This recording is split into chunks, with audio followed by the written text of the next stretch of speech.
Hello once again. Welcome to Music Antidotes for a Happier and Healthier You. Today's song is an instrumental piece from the Secrets of Life album called Friendship is Acting in Freedom, which is an antidote primarily for jealousy and a related quality of competitiveness and the desire to control others. And I think it also works for shame, self-loathing, self-hatred, and self-denial, all of which are related as well. As a little preamble before we actually listen to this piece, it's a different kind of recording because the Secrets of Life album was the first primarily instrumental album that Ananda created back in, I think, 1994. And it's a compilation, it's music to go with the book called Secrets of Life, which is a compilation of all his different Secrets of titles. He wrote, I think, 15 different small books called like Secrets of Friendship, Secrets of Happiness, Secrets of Success, and so forth, that each had very short sayings, like one for each day of the month. And then they published a book that had all of these together and put out this album that had specific instrumental tracks related to some of the main themes, in this case drawing from the excerpts on Secrets of Friendship. It was, the other quality of this particular album is that there isn't any singing on it. It's an instrumental album, but Ananda has some spoken passages where he reads specifically selected passages from the Secrets of Life writings that go with the specific parts of the music, as we'll hear. Now, what's also fun is that in Italy, they released this album without the spoken words, which gives you a chance also to hear just the instrumental music without the spoken words. So when we hear the song first and talk about it, we'll hear those spoken passages.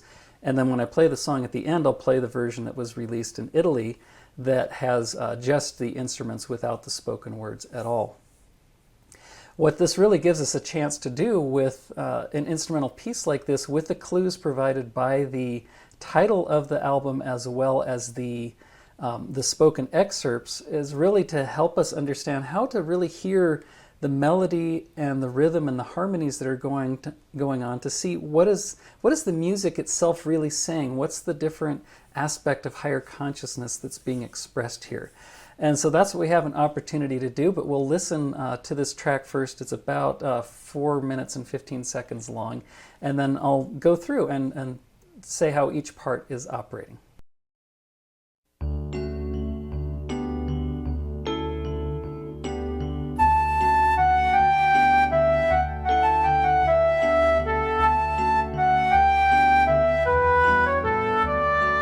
Realize that to have friends, you must first be a friend. Make friendship a life priority.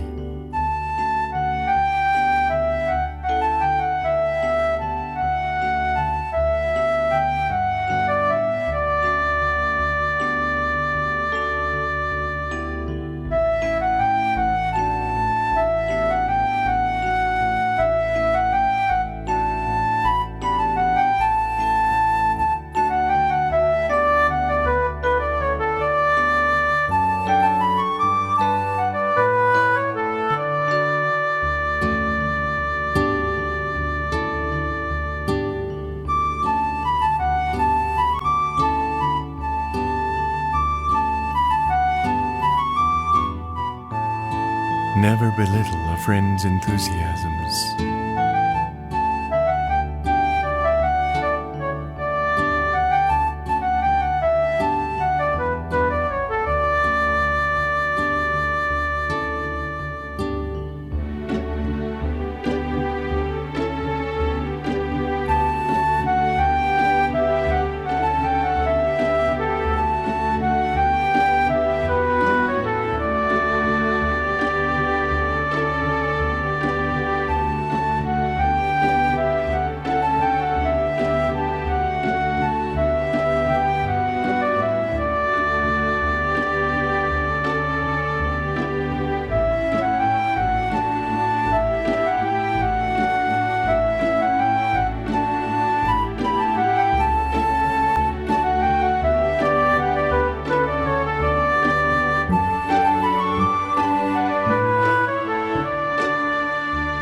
Don't impose your moods, whether good or bad, on others. Give them the space to define their own feelings.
Demand nothing of others, but act and react with them in a spirit of perfect freedom.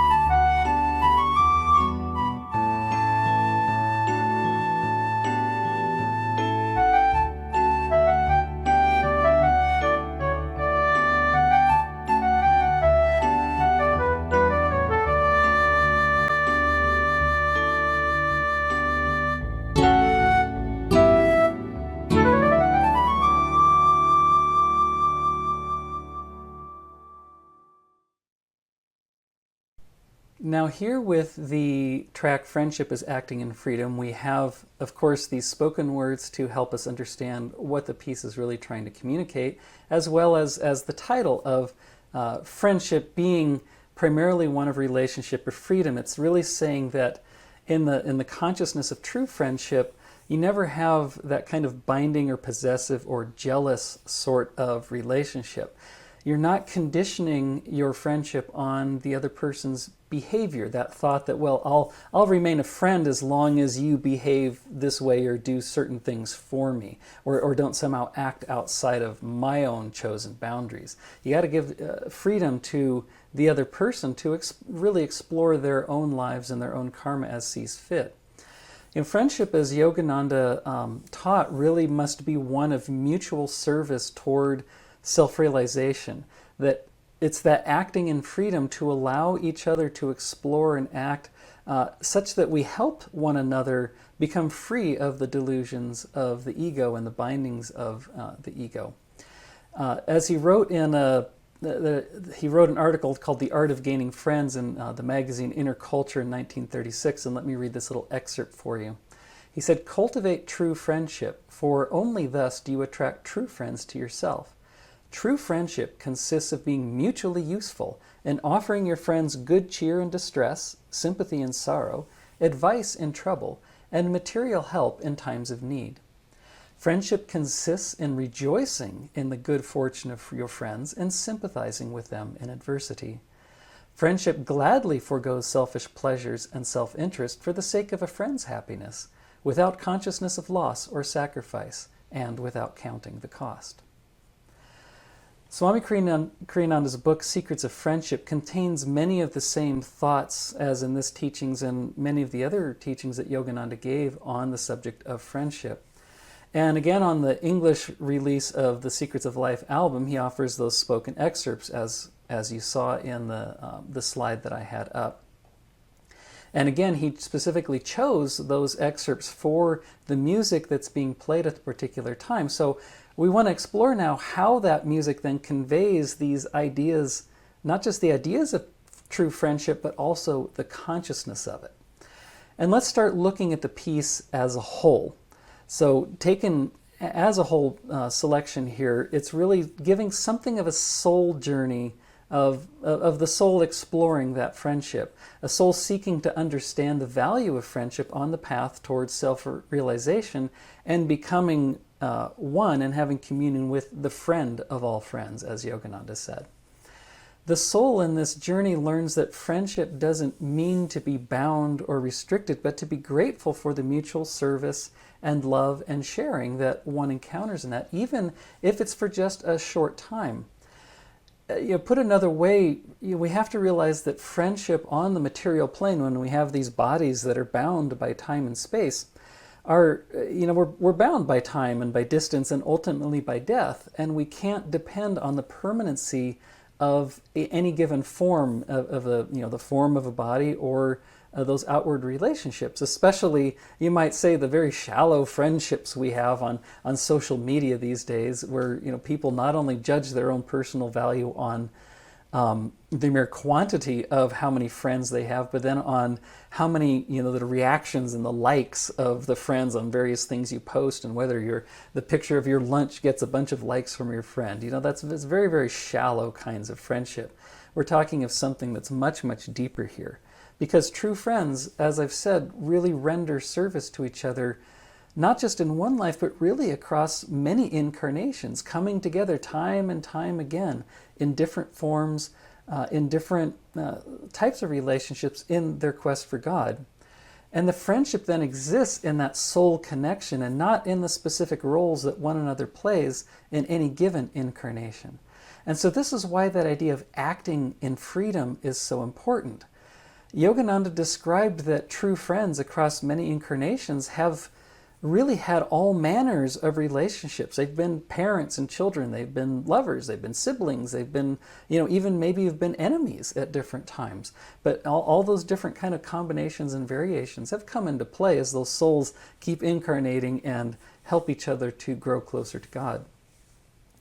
And so recognizing that true soul friends really must always give each other the freedom to find their own unique path in any particular incarnation, to work out whatever your particular karma happens to be in that lifetime. You don't want to be jealous of another person or try to possess or control them.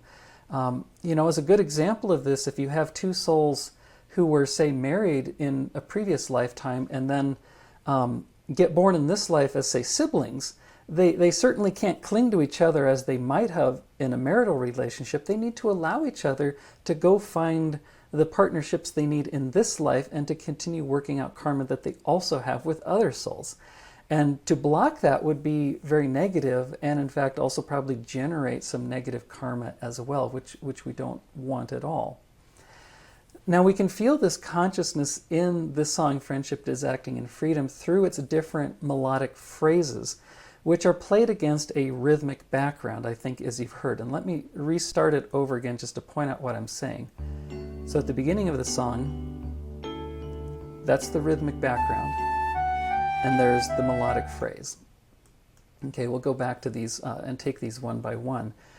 But I wanted to say generally that the melody, which is carried by a flute instrument, resonates primarily with the upper chakras, as if to represent your conscious awareness, or as Kriyananda says about melody in general, that melody represents the aspirations being expressed in the song. Whereas the rhythm, on the other hand, which is carried in this piece by a variety of instruments, provides kind of the heartbeat to the song, as well as the support of the lower chakras, as I think you can feel when you really pay attention to it. And what's fascinating then is the variations between the melodies and the melodic phrases and the harmonies and the rhythmic elements that you can hear changed through the song, I think tell a very interesting story as they intermix, which is that story of the soul's journey in friendship. And we can think about this friendship on multiple levels. I think it's helpful to do so, that we often, we know what an ego friendship is like, where it's, one personality relating to another personality. We all know this and we experience it in our day-to-day lives. And that's where two individuals, of course, help each other and share love, but there's that limitation of the ego that we're also trying to overcome. There is then also the ego to God relationship, which is found primarily in what we see as the disciple-guru relationship, where the guru in this case is really just a channel for God purely and doesn't need the service of the other person as a friend, is giving service, but always accepts that friendship from a disciple as a means of helping the disciple grow himself or herself.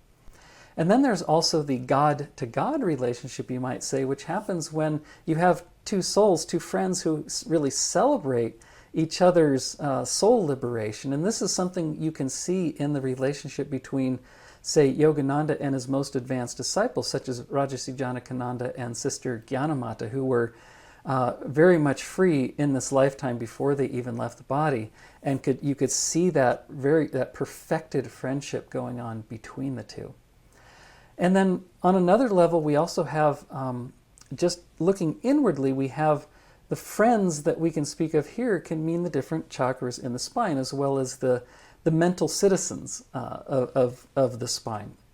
And here we have the higher self, here at the spiritual eye, who is the friend who is trying to draw up and elevate and uplift all the other mental citizens, all the other chakras. So the soul here is calling to the lower nature. And the soul, specifically in this song, I think we can hear is inviting from that spiritual eye, first calling down to the medulla, to the ego there at the medulla, to rise above its self-preoccupation and to expand its awareness.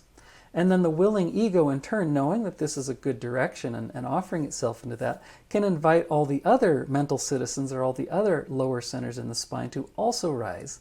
As in that one affirmation for Ardha Matsyendrasana, the half spinal twist yoga posture, that Kriyananda signed an affirmation to that where it says, "Come join me, friends, and share my feast of joy." I think that's very much what this song is really conveying. So let's now examine each phrase in turn to see how this plays out and how energy is being drawn up the spine. So as a little preamble to that, there's 4 distinct melodic lines. I'm going to refer to those as melody A, B, C, and D. And A and D both have kind of 2 parts to them. And then there's also a little short tag right at the very end, which I call melody E, which is just, it's a very short little section, but it's distinct from the rest.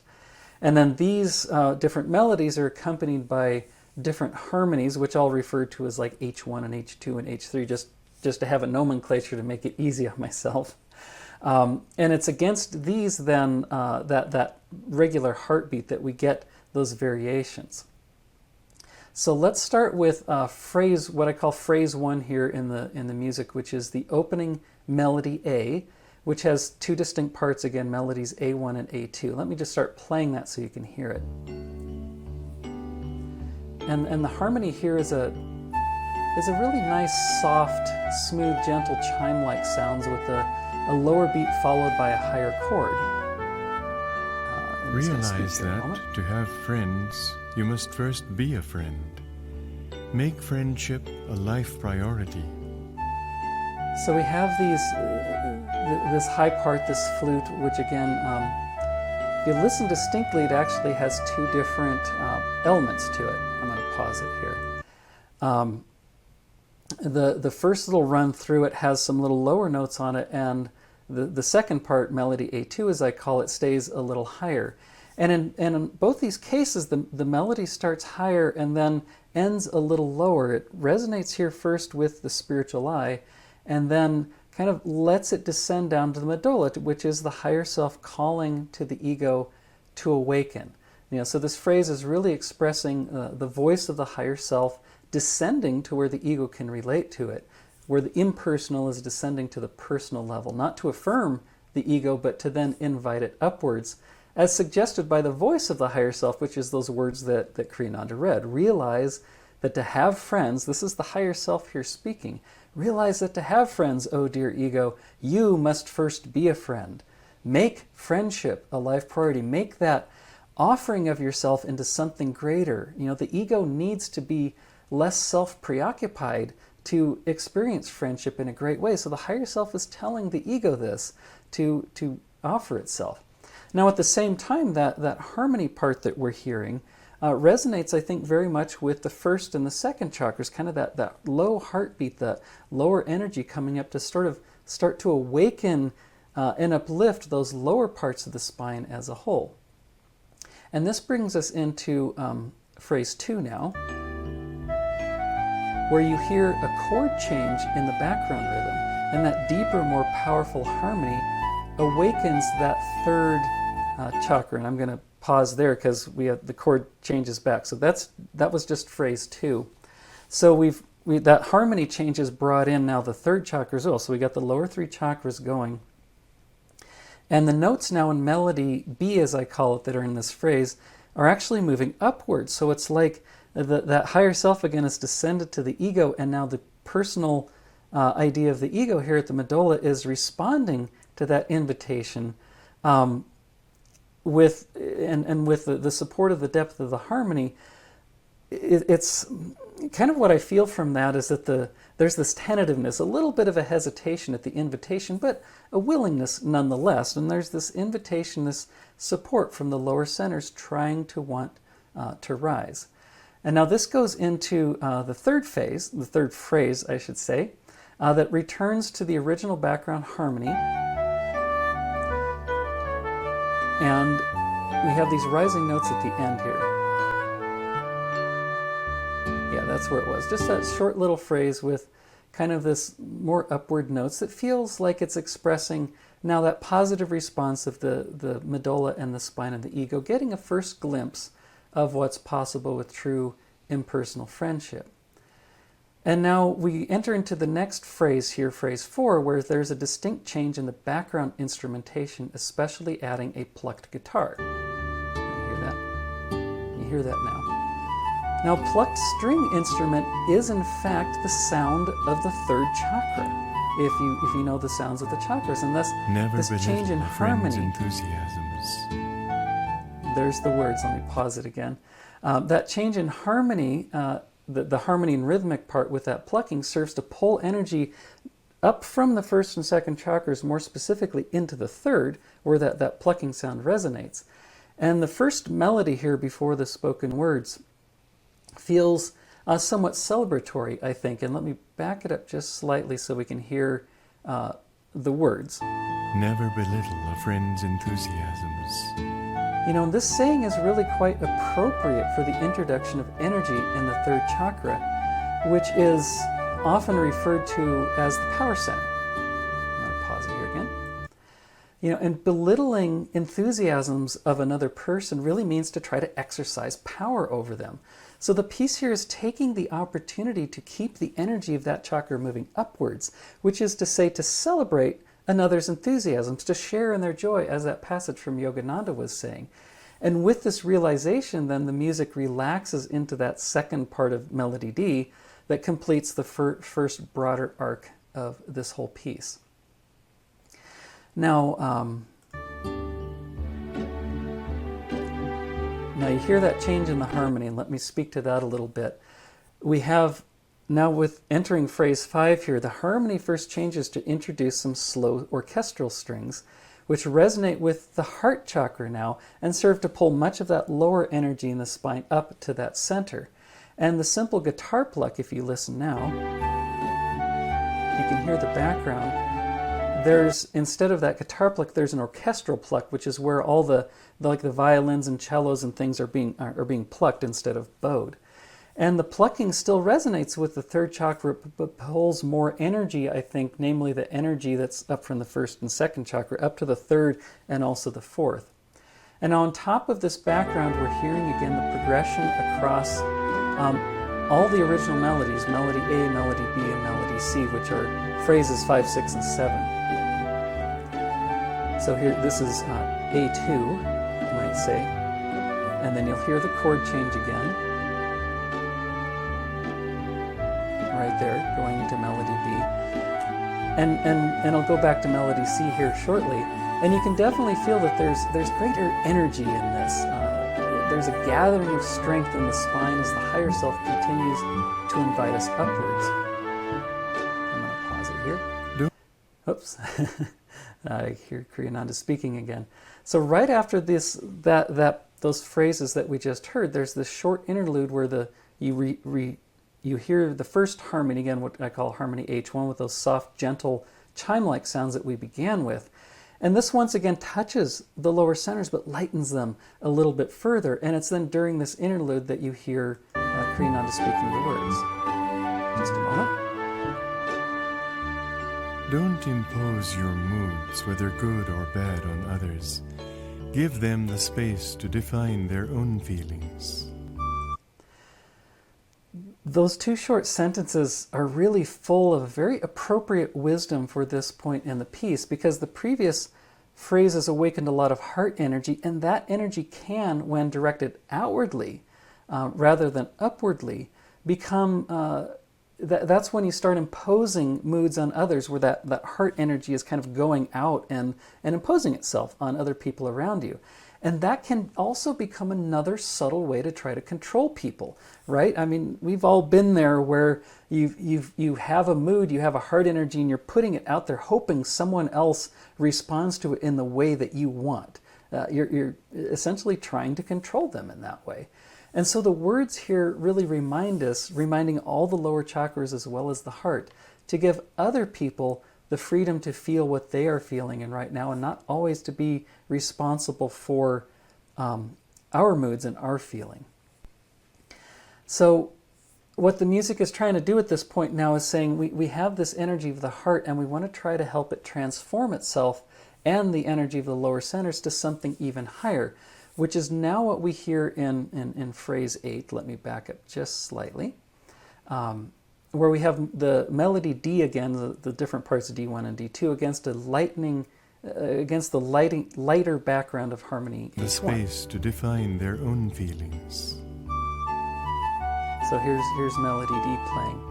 You know, self-realization or a friendship with God never denies those lower aspects of our nature. I think that's part of what this segment is saying, that because the pure energies of all the chakras in those lower centers are in fact higher qualities in themselves. Now I need to pause it again. Okay. So the first chakra, for example, you know, even though there's stubbornness and all the heaviness of it normally, which is its negative energies, the qualities of steadfastness and loyalty in that chakra are those of the stage of yama in Patanjali's Eightfold Path, the ability to avoid things that you should not do. And those are indeed higher qualities. Similarly, the higher qualities of the second chakra include flexibility and adaptability, which are related to the stage of niyama in the Eightfold Path, which is to say the clinging to right action and doing what one should do. And then, of course, the primary positive quality of the third chakra is not just fire and those kinds of things, but fiery self-control. And so through all this, you know, we're hearing that the effect of the music is to allow all the higher energies of those lower centers, including the heart now, to flow upward into the throat chakra.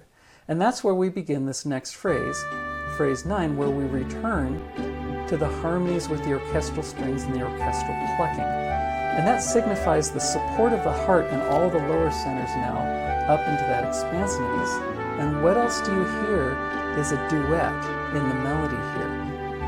You hear the two notes, right? And this is in across melodies A, the chord change in melody B, and going back to melody C again. So we have three phrases here. And really this duet is expressing a partnership. In this case, a partnership between the individual soul or ego and the higher self. And in this partnership, the ego recognizes what the higher self is doing and doesn't block the higher self from reaching down then to uplift the entire spine. Demand. Here again. And it's really a lovely, lovely passage when you listen to it in this way and hear that duet. You can hear it also as expressing a partnership between two friends who have come together in a time of mutual service, knowing that although they will likely depart from one another on this material plane, whether within, you know, a few weeks, a few months, a few years, or maybe at the time of death, their soul connection is never, ever lost.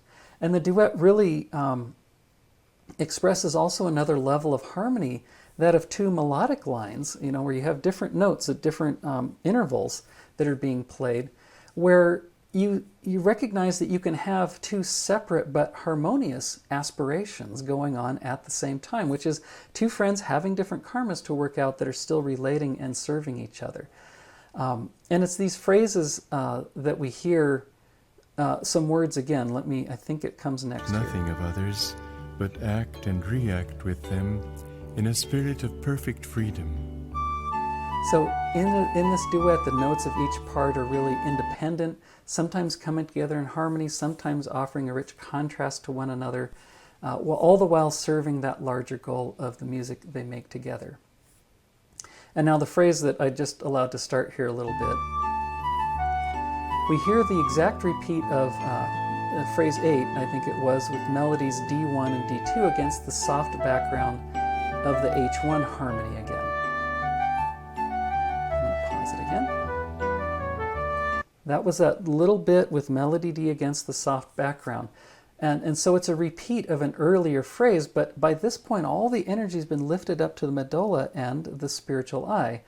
And all the rest of the spinal energies are flowing upwards. And we've left behind the duet now, which is really in the same way that a devotee gradually learns to depersonalize relationships. That in time, the devotee can also leave behind the personal relationship to God, the I-thou relationship, as it's called, in favor of the singular relationship of communion with God, whereas, as Yogananda said in his poem Samadhi, knowing, knower, known as one, that there's no more I-thou relationship. We've overcome all those different stages of personal relationships and personal friendships, and are now ready to enjoy that truly impersonal communion with the divine. And so now the piece ends with a little tag here, which I call phrase 13, and it's going to go by quickly, so pay attention to it. So there's first the harmony kind of changes again. It's stronger, has more lower harmony notes and some of the earlier plucking, as if to resonate with the entire spine now. And then the last little tag of melody at the end is composed of just 2 longer notes followed by a quick upward arpeggiation, as if representing the rise of the kundalini up the deep spine, or the sushumna, to the spiritual eye, lightly touching all the chakras along the way. So listen to that here.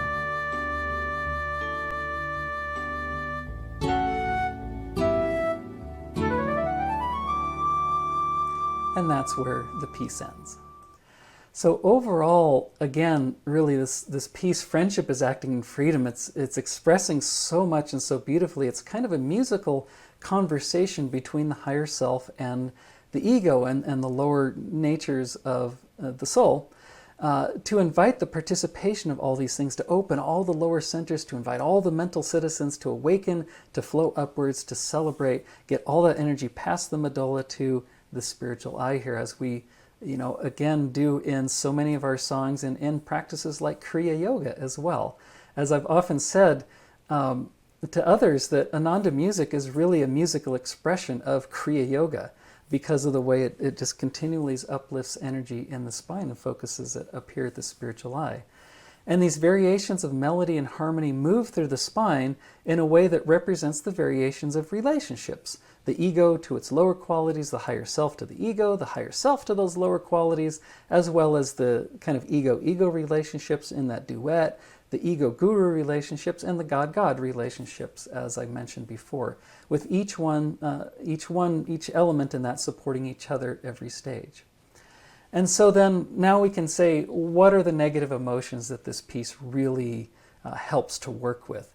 The first is jealousy. I've mentioned this before, and it's also competitiveness, I think, because when you compete with one another, you also typically become jealous.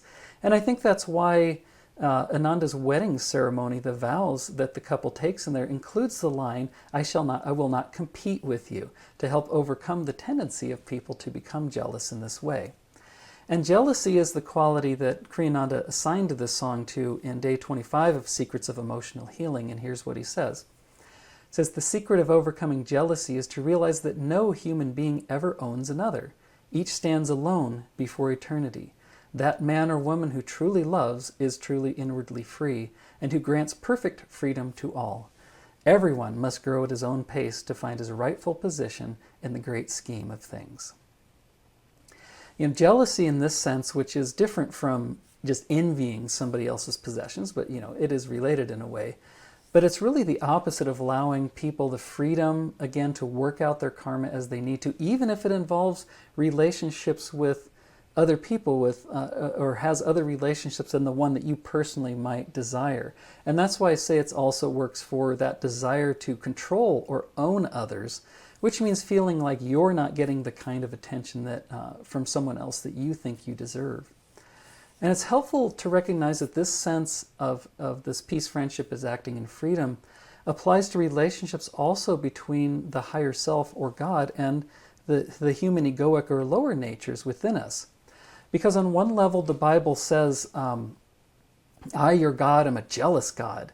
Thou shalt have no other gods before me. That's when Yahweh is giving the first commandment. And that means, as Yogananda explains, that if we want to know God, then we must want God above all else. And so it's very true in that sense.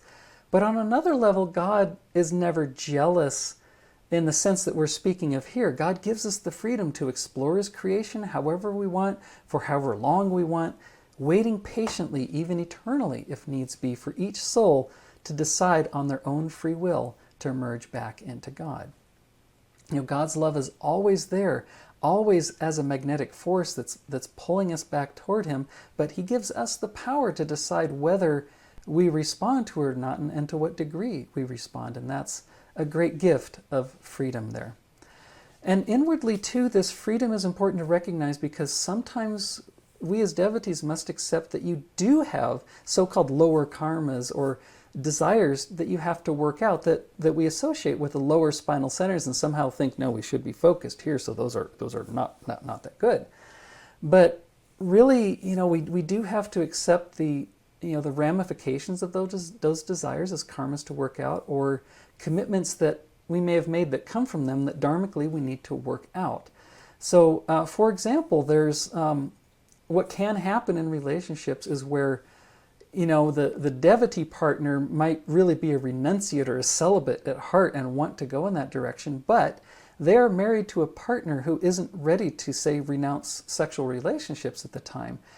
And it's best in that case for the devotee to dharmically accept the responsibility that comes with the marital vows of fidelity, because you want to encourage the partner to stay true to those vows, and instead of breaking them, which would incur other negative karmas if by your own insistence on kind of pushing that away, you would force the other person to break those vows. That is far worse than serving them in the way that the marriage relationship would have dharmically again.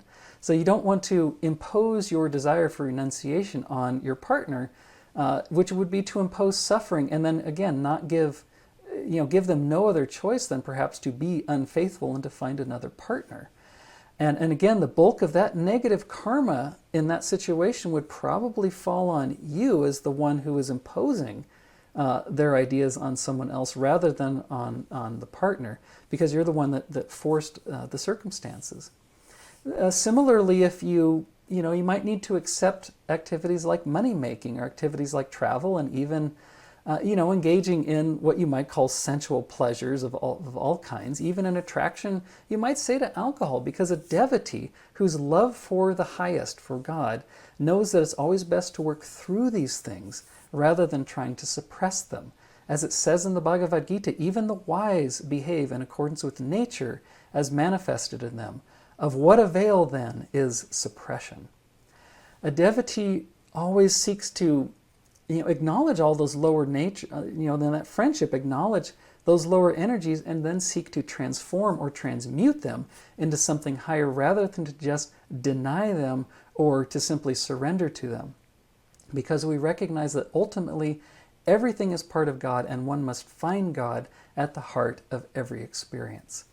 So in this way, that inwardly focused jealousy or suppression or repression is then what leads to the number of negative states that I also identified that all come from, you might say, a lack of self-acceptance, and that's the shame, the self-loathing, the self-hatred, and self-denial. So the movement of energy through the spine in this peace, friendship is acting in freedom, helps us to really be a friend to ourselves, to accept ourselves and overcome some of these other types of negative emotions. And in this sense, I really recommend that you look at Kriyananda's book called Secrets of Self-Acceptance. It's in the larger book, Secrets of Life, because that book, Secrets of Self-Acceptance, contains a real treasure trove of wisdom, along with the book that's related to this particular piece, Secrets of Friendship. So I definitely recommend that you check those out, as well as enjoy the upliftment of this particular piece of music and the Secrets of Life album as a whole.